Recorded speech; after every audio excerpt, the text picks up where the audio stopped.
সমাজে ক্ষমতা ও সম্পর্কের বিবর্তন সবসময় এক সরলরেখায় চলে না।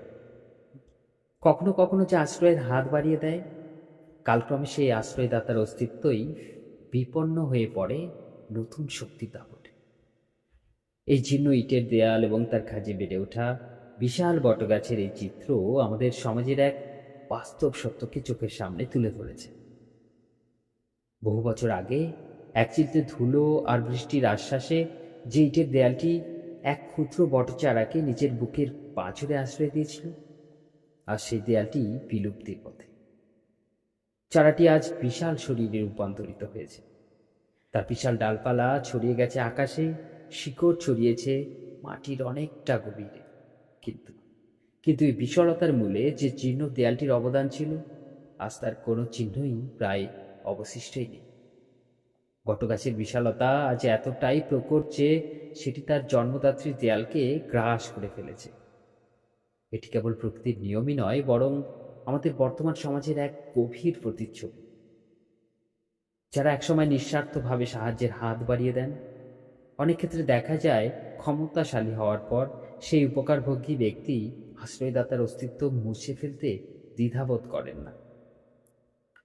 ইটের দেয়ালটি আজ নিশ্চুপ, তার ভাঙা শরীর আর খসে পড়া ইটের টুকরোগুলো যেন এক নীরব প্রতিবাদের ভাষা। কিন্তু বটগাছের ক্ষমতার দাপট এতটাই প্রবল যে সেই প্রতিবাদ প্রকাশ করার সাহসটুকু যেন হারিয়ে ফেলেছে দেয়ালটি।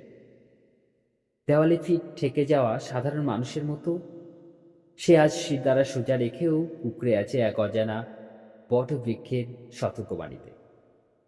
বটগাছের প্রতিটি ডাল আর তার পাতা যেন প্রতিনিয়ত স্মরণ করিয়ে দেয় যে এখন আর তার সেই পুরনো আশ্রয়ের কোনোই প্রয়োজন নেই।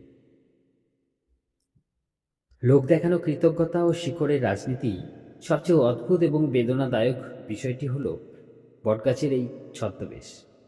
সমাজের চোখে নিজেকে কৃতজ্ঞ প্রমাণ করতে বটগাছ তার কিছু শিকড় দিয়ে এখনও ঝাপটে ধরে আছে দেয়ালটিকে। এই আঁকড়ে ধরা যতটা না ভালোবাসা, তার চেয়ে অনেক বেশি লোক দেখানো।